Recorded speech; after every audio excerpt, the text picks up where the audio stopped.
بسم اللہ الرحمن الرحیم نحمدہ ونصلی علی رسولہ الکریم. قابل احترام بھائیو، دوستو، بزرگو، السلام علیکم ورحمۃ اللہ وبرکاتہ. ابھی ہم نے اپنا نعتیہ مقابلہ دیکھا. اللہ پاک بہت مبارک کرے ان کو جو جیتے. جو نہیں بھی جیتے وہ اللہ اور اس کے رسول کی نظر میں تو جیت ہی گئے. اور بالکل ہمارے علماء حضرات بیٹھے، میں نے کہا آپ لوگ شاید مس کر گئے ہوں گے، بالکل کاٹے کا مقابلہ تھا اور بہت ہی اچھا پڑا. ہر ایک نے بہت اچھا پڑا. اللہ پاک ان کو جزائے خیر دے. خیر اب وہ کیونکہ مقابلہ تھا تو 1 2 3 ہونا تھا اس میں سے کسی کا. اچھا، سب سے پہلے میں اپنے جو ہمارے مہمان ہیں ان کا ایک دفعہ آپ سب لوگ کے ساتھ انٹروڈکشن کروا دوں. ہمارا سیگمنٹ عالم اور عالم. میرے دائیں طرف تشریف فرمائے بھائی شجاع الدین شیخ صاحب. میرے بائیں طرف ہمارے مفتی اسماعیل نورانی صاحب اور ان کے ساتھ تشریف فرمائے علامہ تقی مہدوی صاحب. تقی بھائی اس دفعہ میں نے صحیح پڑھا نا؟ بہت شکریہ. اچھا، تو ہمارا آج کا جو موضوع تھا وہ سورہ اخلاق سمجھ لیں. سورہ حجرات پر بات ہو رہی تھی. اخلاق جی، تو اخلاقیات پہ بات ہو رہی تھی اور اس میں جو بات ہو رہی تھی ولا تلمزوا بالانفسکم اور بئس الاسم الفسوق بعد الایمان. ہاں، تو یہ ساری باتیں ہو رہی تھی آج. تو میں پہلا سوال آپ سے جو کروں گا شجاع بھائی وہ یہ کہ ان آیات میں خرابیوں کی نشاندہی کی گئی ہے جس سے معاشرے میں خرابیاں جنم لیتی ہیں. یہاں ان کو بیان کرنے کا کیا پس منظر ہے؟ بسم اللہ الرحمن الرحیم. سورۃ الحجرات اگر آپ مکمل طور پر دیکھیں 5 مرتبہ یا ایھا الذین آمنوا کے الفاظ ہیں اور 5 مرتبہ تقوی اختیار کرنے کے الفاظ ہیں. عجیب. جس کا نتیجہ یہ کہ بڑی قیمتی ہدایات 18 آیات میں عطا کر دی گئیں. آیت نمبر 11 اور 12 غالباً ہمارے پیش نظر ہے. آیت نمبر 11 میں 3 وہ برائیاں بیان کی گئیں جو ایک دوسرے کی موجودگی میں کی جاتی ہیں: مذاق اڑانا اور لعن طعن کرنا اور برے نام رکھنا. ہم اس کو کہتے ہیں کہ شاید بڑا لائٹ موڈ میں معاملہ ہوتا ہے، لیکن وہ چنگاری اندر بیٹھتی ہے، پھر وہ ایک بھسم ہوتی ہے اور بھڑکتی ہے اور برسوں کی دوستیاں، رشتہ داریاں، تعلقات ختم ہو جاتے ہیں. تو قرآن جسے کہتے ہیں نا نب دا ایول ان دا بڈ والی بات ہے، جڑ سے برائی کو کھاڑتا ہے. ایک دوسرے کا مذاق نہ اڑاؤ. ممکن ہے کہ جن کا مذاق اڑایا جا رہا ہے وہ بہتر ہوں. ہم ظاہر کو دیکھتے ہیں، اللہ باطن کو دیکھتا ہے. ایک دوسرے کو لعن طعن نہ کرو. اور انسان جب اپنے مسلمان بھائی کو لعن طعن کرتا ہے وہ اپنے آپ کو لعن طعن کرتا ہے. کیوں؟ ہم ایک امت کا حصہ ہیں جو ایک جسم واحد کی طرح ہے. اور برے نام نہ رکھو کہ ایمان کے بعد برے نام رکھنا یہ فسق یعنی گناہ ہے. اللہ ہمیں معاف کرے. آج ہم کسی کے عیب کی بنیاد پر برے نام رکھتے ہیں، حتیٰ کہ کچھ پروفیشنز کے اعتبار سے برے نام رکھ دیتے ہیں، اور بعض اوقات ہم لسانی اور مسلکی بنیادوں پر برے نام رکھتے ہیں. یہ گھٹیا بات ہے. اگلی آیت آیت نمبر 12 ہے جس میں ان برائیوں کا ذکر کیا گیا جو غیر موجودگی میں کی جاتی ہیں. پہلے انسان کسی کے متعلق برا گمان رکھتا ہے، پھر انسان ٹو میں لگتا ہے. حدیث میں ہے کہ دوسروں کی ٹو میں نہ لگو. اگر آج تم دوسروں کی ٹو میں لگو گے تو اللہ تمہارے پیچھے لگ جائے گا، اور اللہ جس کے پیچھے لگ جائے اللہ اسے اس کے گھر میں رسوا کر کے چھوڑتا ہے. پھر آدمی کچھ تلاش کرتے ایک آدھ برائی، ان باکس کھول کے، موبائل فون کھول کے، کانفیڈینشیل ڈاکیومنٹس کو کھول کر، اور پھر وہ دوسروں کے سامنے بیان کرتا ہے. یہ ہے غیبت. اور نبی علیہ الصلوۃ والسلام نے فرمایا کہ غیبت یہی ہے کہ کسی کی غیر موجودگی میں ایسی بات کہنا جو اس میں موجود ہو اور اگر اس کے سامنے کہی جائے تو اس کو برا لگے. اللہ ہمیں معاف کرے. ہم یہی جملہ کہتے ہیں اللہ معاف کرے، میں غیبت نہیں کر رہا، اور پھر وہی حرکت کر رہا ہوں. اور قرآن کہتا ہے یہ غیبت کرنا مردہ بھائی، مرے ہوئے بھائی کی لاش میں سے گوشت نکال کر کھانے کے مترادف ہے. جتنا تمہیں یہ برا لگا اتنا ہی غیبت کرنا بھی برا ہے. اللہ آپ کو خوش رکھے. تقی بھائی، لا يسخر قوم من قوم عسى ان يكونوا خيرا منهم، یہ اس تمسخر میں کیا فرق ہے اور یہ تمسخر کیسے تکلیف دیتا ہے نیشنز کو؟ اعوذ باللہ من الشیطان الرجیم. بسم اللہ الرحمن الرحیم. مذاق اڑانا، دوسرے کی توہین کرنا، یہ دین اسلام میں اس قدر ناپسندیدہ عمل قرار دیا گیا ہے کہ رسول گرامی سے کسی نے سوال کیا کہ بتائیے کہ ایک شخص ایسا ہے کہ جو نماز، روزہ، حج، زکات یہ ساری بات انجام دیتا ہے لیکن اس کا کردار بہت برا ہے، بد اخلاق ہے. کیا وہ شخص بہتر ہے یا وہ شخص بہتر ہے کہ جس کا اخلاق بہت اچھا ہے لیکن صرف واجبات انجام دیتا ہے، 17 رکعت نماز پڑھتا ہے، سال میں صرف 30 دن روزے رکھتا ہے؟ تو پھر رسول گرامی نے بڑا عجیب جملہ کہا. یہ بھی فرما سکتے تھے کہ یہ اس سے بہتر ہے. فرمایا اس کو اس دوسرے پر اتنی ہی فضیلت حاصل ہے جتنی مجھے تم پر حاصل ہے. چنانچہ خوش اخلاقی یہ ایسی چیز ہے کہ جس کے لیے رسول گرامی کو بھیجا گیا انک لعلی خلق عظیم. آپ کو ہم نے بھیجا ہے اخلاق کے اعلیٰ ترین درجے پر فائز کر کے. اور ایک شخص آتا ہے سوال کرتا ہے کہ یہ بتائیے، اور عجیب روایت ہے یہ میں نے کسی اور مقام پر نہیں پڑھی، جو یہاں پر اس مقام پر پڑھی ہے. سامنے سے آتا ہے سوال کرتا ہے مدین، دین کیا ہے؟ رسول گرامی فرماتے حسن الخلق، حسن اخلاق دین ہے. کچھ دن گزرتے ہیں، اس کے بعد دائیں طرف سے آتا ہے، شاید سوال کرے گا جواب کچھ اور ہو، سوال وہی کرتا ہے مت دین، دین کیا ہے؟ جواب دیتے ہیں حسن الخلق. کچھ دن گزرتے ہیں، پھر بائیں جانب سے آتا ہے مت دین، دین کیا ہے؟ پھر فرماتے ہیں حسن الخلق. اس کا مطلب یہ ہوا کہ حسن خلق یہ بنیاد ہے اسلام کی. اگر کسی کی نماز، روزہ، حج، زکات یہ سارے اپنے مقام پر ہے، لیکن حسن اخلاق نہیں ہے، دوسروں سے ناراض ہے، تو پروردگار کا حکم یہ ہے کہ اگر بندے ناراض ہوں گے تو ہم ایسے شخص کو معاف نہیں کریں گے. اگر تم مجھے ناراض کرتے ہو تو شاید ممکن ہے کہ میں تمہیں معاف کر دوں. تو اخلاق ایسی چیز ہے جس کے لیے رسول گرامی کو بھیجا گیا. اخلاق وہ چیز ہے کہ جس کے بارے میں یہ حدیث آپ کی خدمت میں عرض کی. اور پھر جو آیت ہے سورہ جمعہ کے اندر بھی هو الذی بعث فی الامیین رسولا منہم یتلو علیہم آیاتہ ویزکیہم، پہلی ذمہ داری یہ ہے کہ وہ قرآن کی آیتوں کی تلاوت کرتا ہے، پھر نفس کا تزکیہ کرتا ہے. نفس کا تزکیہ کیسے ہوگا؟ اس سے جو بری اخلاق ہے اس کو نکالا جائے گا. اور پھر وہ یعلمہم الکتاب والحکمہ وان کانوا من قبل لفی ضلال مبین. تو ساری عبادتیں ہیں اپنے مقام پر، لیکن سب سے زیادہ اہمیت دی گئی ہے تو اگر کسی چیز کو ہے تو اچھے اخلاق ہو. ایک بہت اچھی دعا ہے، چھوٹے سے جملے کی دعا ہے، اللہم حسنی خلقی کما احسنت خلقی. اے خدا میرے اخلاق کو ویسے ہی خوبصورت بنا دے جیسے میری خلقت کو خوبصورت بنایا ہے. سب بولے آمین. یا رب اللہ آپ کو جزائے خیر دے حضرت، اللہ آپ کو جزائے خیر دے. اچھا یہ جو مفتی صاحب آپ سے سوال، لا یسخر قوم من قوم عسى ان يكونوا خيرا منهم، یہ کن قوموں کی طرف اشارہ ہے اور یہ کیا بات ہے؟ ان کا تمسخر ایک دوسرے کا نہ رہے، یہ ہو سکتا ہے وہ تم سے بہتر ہو. بسم اللہ الرحمن الرحیم. اللہم صلی علی سیدنا مولانا محمد وعلی آلہ وصحابتہ اجمعین. بہت اہم ترین آیت مبارکہ کا انتخاب کیا گیا ہے. یقیناً ہر آیت مبارکہ اہم ہے، مگر ہمارے معاشرے کے اعتبار سے اور اخلاقیات کا جو زوال ہے ہمارے معاشرے میں، اس اعتبار سے یہ انتخاب اہم ہے. قرآن مجید فرقان حمید نے یہاں پر بہت واضح طور پر ہمیں ممانعت فرمائی ہے ایک دوسرے کا مذاق اڑانے سے. اور عام طور پر احکام میں مرد و عورت کو اکٹھا خطاب کیا جاتا ہے، مگر یہاں پر اللہ تبارک و تعالیٰ نے مردوں کو علیحدہ اور عورتوں کے لیے علیحدہ سے ذکر فرمایا کہ یہ برائی ایسی ہے کہ عورتوں میں علیحدہ سے مطلب زیادہ پائی جاتی ہے، تو اس لیے ایک حکم میں ان کو یکجا کرنے کے بجائے علیحدہ علیحدہ دونوں کو بیان کیا گیا ہے. اور یہ لا یسخر کا لفظ ہے تو یہ مذاق اڑانے کی بات ہو رہی ہے. ہمارے یہاں بہت مرتبہ مذاق اڑایا جاتا ہے اور پھر ہم کہتے ہیں میں تو مذاق کر رہا تھا آپ کے ساتھ. یہ ہم مذاق کرنے اور مذاق اڑانے میں فرق یہ وہی چیز نہیں کرتے، یعنی مذاق اڑا رہے ہوتے ہیں مگر اس کو ہم مذاق کرنے کا نام دیتے ہیں. حالانکہ مذاق کرنا بہتر عمل ہے، یعنی کوئی ایسا اس میں ممانعت نہیں اگر وہ حدود شریعت کے اندر ہو. لیکن ہم ہمیشہ دل آزاری کر کے اس کا اچھا خاصا مذاق اڑا کے جتنا طبیعت سے ہو سکتا ہے ہم اسے خوب ٹھیک ٹھاک اذیت اور ایذا رسانی کر کے ہم کہتے ہیں میں تو مذاق کر رہا تھا، اگر آپ سے برداشت نہیں ہوتا تو آپ مجھے پہلے بتا دیتے. اس طرح کے جملوں سے ہم اپنے آپ کو مجھے اپنے سوال کا جواب نہیں مل رہا. یہاں مجھے قوم کا ذکر ہے اسی طرف. جی بالکل، مجھے ادھر لے کے جائیں. یہ لا یسخر کو ہمیں سمجھنے کی ضرورت ہے کہ ایک مذاق کرنا علیحدہ ہے اور مذاق اڑانا الگ ہے. ہمیں تضحیک، استہزاء اور اڑانے سے ہمیں بچنا چاہیے. آگے فرمائے کہ عسیٰ ان یکونوا خیرا منہم، ایک قوم دوسری قوم کا، اس سے مراد کوئی خاص قوم نہیں ہے، یہ لوگ مراد ہیں کہ کوئی بھی شخص، ایک شخص بھی مراد ہو سکتا ہے، ایک قوم بھی مراد ہو سکتی ہے. اصل بتانا یہ مقصود ہے کہ ہم دوسرے کے بارے میں اچھا گمان رکھیں، اچھے گمان کو ڈیولپ کیا جا رہا ہے. اسی لیے آگے چل کر یہ بھی فرمایا گیا نا کہ بہت سارے گمان کرنے سے بچو، کہ ان بعض الظن اسم، کہ گناہ کے وہ گمان کی بعض اقسام گناہ ہوتی ہیں. تو یہ پھر اسی طرف بات جا رہی ہے. لہٰذا ہمیں دوسرے کے بارے میں اچھا گمان قائم کر کے اس کا مذاق اڑانے سے بچنا چاہیے. مذاق اڑانے کی پھر بہت ساری کیٹیگریز ہو سکتی ہیں.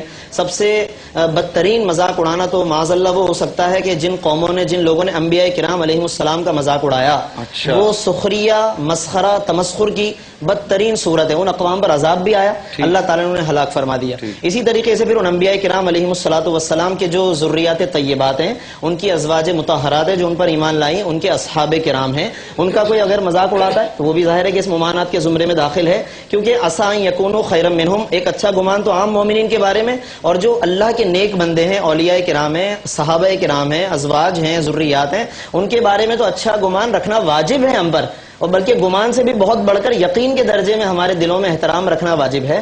تو ہم عام مومن کا مذاق بھی نہ اڑائیں، نہ کسی اللہ کے نیک بندے کا مذاق اڑائیں، کہ اس سے ظاہر ہے کہ ہمارے ایمان پر بھی بعض صورتوں میں تو فرق آئے گا، اور کم از کم جو نور ایمان ہے وہ ہمارے ہاتھوں سے اللہ آپ کو جزائے خیر دے. اچھا یعنی یہ کہنا مختصراً ہاں یا نہ چاہیے مجھے، ہاں یا نہ چاہیے مجھ صاحب، یعنی یہ کہنا کہ بھئی یار یہ دیکھو یار یہ پٹھان قوم ہے یار، یہ کیا ہے یار، یہ یہ اس زمرے میں آتا ہے؟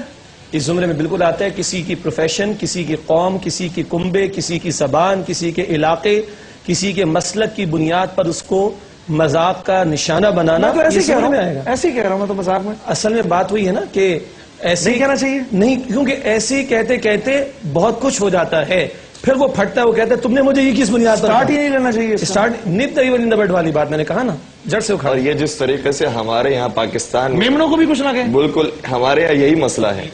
او سوری اسماعیل بھائی. کہ دیکھیں جو کیفیت ابھی یہاں پر ہوئی ہے وہی کیفیت اس وقت بھی ہو جاتی ہے کہ جب کوئی اور کسی اور قوم کا بیٹھا ہوا ہو اور ہم کسی انہی قوم کے بارے میں کوئی مذاق کر رہے ہوں. یہ پاکستان کا ایک مسئلہ ہے کہ پاکستان میں کچھ قومیں ایسی مخصوص کر دی گئی ہیں مذاق کے ساتھ. اسی طریقے سے بعض دوسرے ممالک کے اندر بھی کچھ قوموں کو مخصوص کر دیا گیا ہے. پولش کو نہیں چھوڑتے، پولش کو نہیں چھوڑتے بالکل. اور ٹرکش ہے، ٹرکش کو ان کا مذاق اڑتا ہے. ان کا مذاق اڑتا ہے. یہ جو ساری قوموں کا مذاق ہے، یہ اگر ہم خود اس قوم کا حصہ ہوں تو پھر ہمیں احساس ہوگا کہ کتنی بری چیز ہمیں محسوس ہوتی ہے. یہ بڑھ سکتی ہے. یہ اگر ہم اس خدا نہ خواستہ اگر ہمارا کوئی اس طریقے سے مذاق اڑائے تو فوراً سے ہم جو ہے وہ آگ بگولا ہو جاتے ہیں. پنجابیوں کا بھی مذاق نہ اڑائیں. بس وہ جیسے شجاع بھائی نے کہا نا کہ اگر حکومت میں ہو تو نہ اڑائیں. آج کل پرائم منسٹر ہمارا کہاں سے ہے؟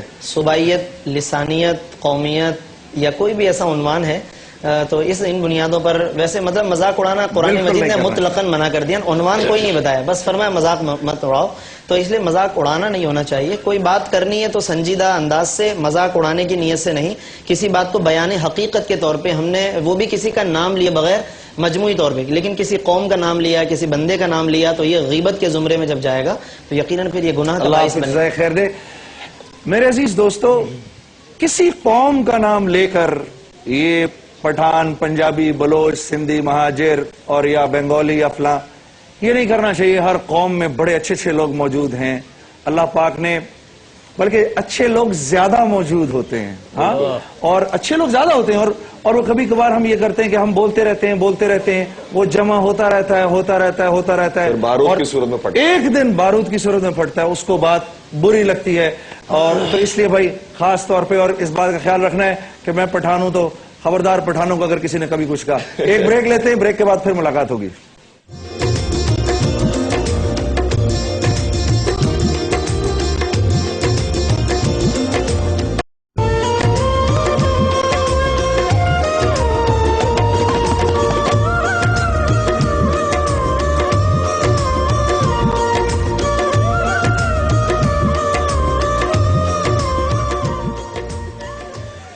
شان رمضان نشریات کا سلسلہ جاری ہے. شہر رمضان میں ماہ رمضان المبارک ہم سے ودا ہو رہا ہے.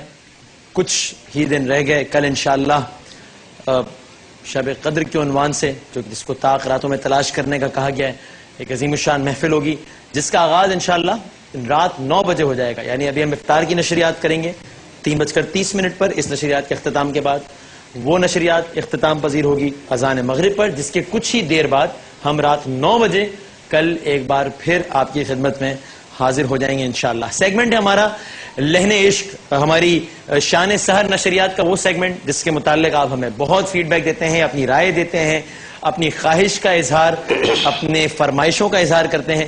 اور انہی خواہشات اور فرمائشوں میں سے ایک یہ تھی کہ جناب صدیق اسماعیل صاحب ہمیں لہن عشق میں اس تواتر کے ساتھ کیوں نظر نہیں آ رہے. صدیق صاحب کی کچھ مصروفیات ظاہر ہے اور دیگر ٹیلی ویژن چینلز، یہ سارا ایک سلسلہ. لیکن ہم بہت شکر گزار ہیں آج ایک بار پھر جناب صدیق اسماعیل صاحب، عالمی شہرت یافتہ نعت خواں، ثنا خوان رسول ہمارے ساتھ موجود ہیں. بہت شکریہ صدیق بھائی ایک بار پھر. السلام علیکم. وعلیکم السلام. اور میں یہ نہیں چاہتا کہ آپ کے اور عوام کے درمیان مزید حائل ہوں، اس لیے مزید کچھ کہے بغیر میں آپ سے گزارش کروں گا کہ ابتدا کیجیے. اور آڈینس سے ضرور گزارش کروں گا کہ جب آپ لوگ بھی شامل ہو جاتے ہیں ثنا خان کے ساتھ تو محفل کی رونق کو 4 چاند لگ جاتے ہیں. اگر ایسا ہو جائے تو کیا ہی بات. ماشاءاللہ. اور آپ نے بتایا کہ کل ہم بھی شب قدر منائیں گے انشاءاللہ. اور بیت اللہ شریف میں تو آج ہے. اللہ اکبر، کیا منظر ہوگا. چھما چھم اللہ کی رحمتیں برس رہی ہے. واہ. محبت سے درود پاک کے ورد میں شامل رہے. پڑھیے صلی اللہ علیہ یا رسول اللہ وسلم علیک یا حبیب اللہ صلی اللہ علیہ سب مل کر یا رسول اللہ وسلم علیک یا حبیب اللہ. کے لیے کہا گیا ہے، فرمائش کی گئی ہے. وسیم بھائی انہی نعتوں میں سے منتخب اشعار پیش کر رہا ہوں. حقیقت میں وہ لطف زندگی پایا نہیں کرتے جو یاد مصطفیٰ سے دل کو بہلایا نہیں کرتے. زبان پر شکوائے رنج و الم لایا نہیں کرتے. نبی کے نام لیوا غم سے گھبرایا نہیں کرتے. یہ ہے دربار آقا کا یہاں ملتا ہے بے مانگے.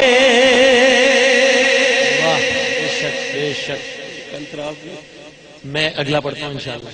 یہ ہے دربار آقا کا یہاں ملتا ہے بے مانگے.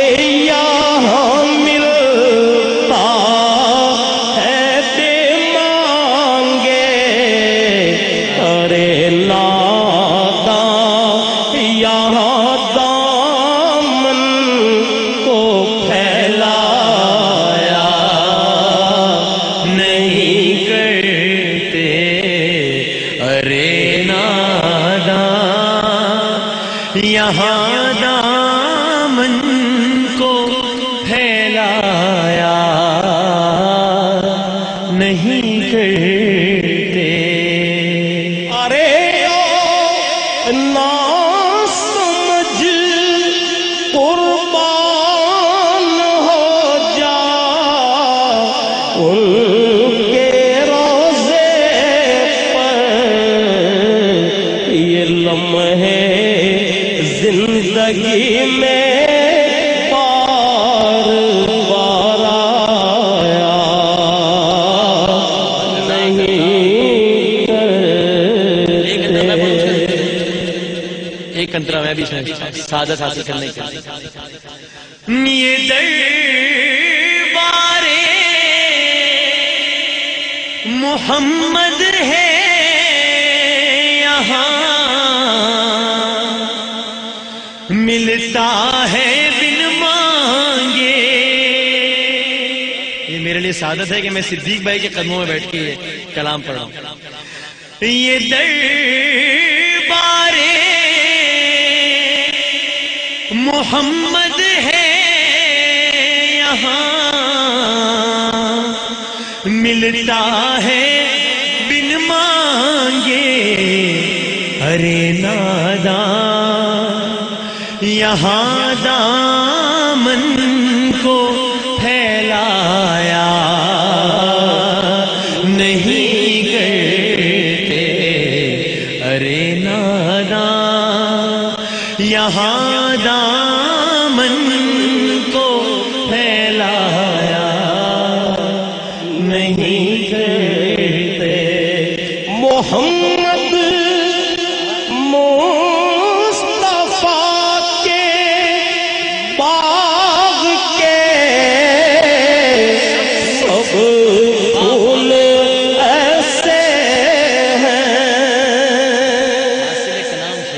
محمد مصطفیٰ کے باغ کے سب پھول ایسے ہیں، یہ بے پانی کے تر رہتے ہیں، مرجھایا نہیں کرتے، یہ بے پانی کے تر رہتے ہیں، مرجھایا نہیں کرتے۔ جزاک اللہ، جزاک اللہ، جزاک اللہ، جزاک اللہ۔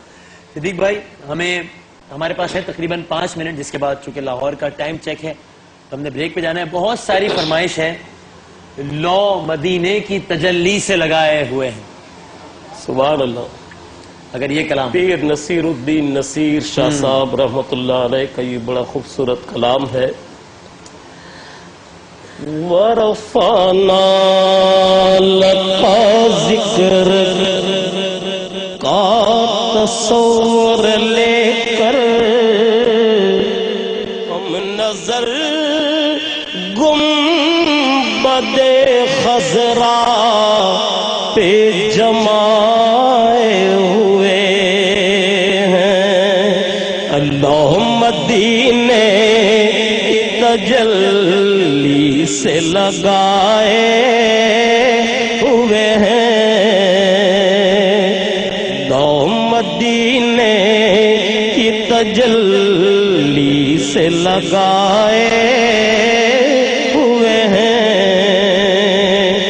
اللہ مدینے کی تجلی سے لگائے ہوئے ہیں، دل کو ہم مت لائے انوار بنائے ہوئے ہیں، دل کو ہم مت لائے انوار بنائے ہوئے ہیں، اور اللہ اللہ مدینے میں یہ جلووں کی فوار، اللہ اللہ مدینے میں یہ جلووں کی فوار، بارش نور میں سب لوگ نہائے ہوئے ہیں، شرم سیاہ سے نہیں سامنے آیا جاتا، شرم سیاہ سے نہیں سامنے آیا جاتا، یہ بھی کیا کم ہے تیرے شہر میں آئے ہوئے ہیں، لو مدینے کی تجلی سے لگائے ہوئے ہیں،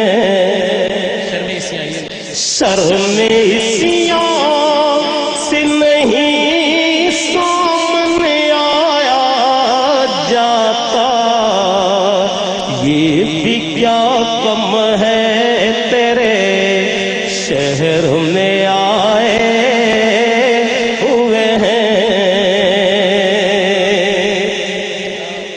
ایک جھلک آج دکھا گنبد خضرا کے مکین، کچھ بھی ہیں دور سے دیدار کو آئے ہوئے ہیں، کچھ واہ، جزاک اللہ۔ صدیق بھائی نے جب بات کی تو وہ سارا منظر ذہن میں آ گیا۔ آج حرم کعبہ میں لیلۃ القدر ہے، واہ، اس دعا کے ساتھ کہ اگلی لیلۃ القدر خداوند تعالی ہمیں بھی حرم پاک میں گزارنے کی سعادت نصیب فرمائے، الہ آمین انشاءاللہ۔ ایک چھوٹے سے وقفے کے بعد دوبارہ حاضر ہوتے ہیں. صدیق بھائی سے کچھ مزید کلام سنیں گے انشاءاللہ.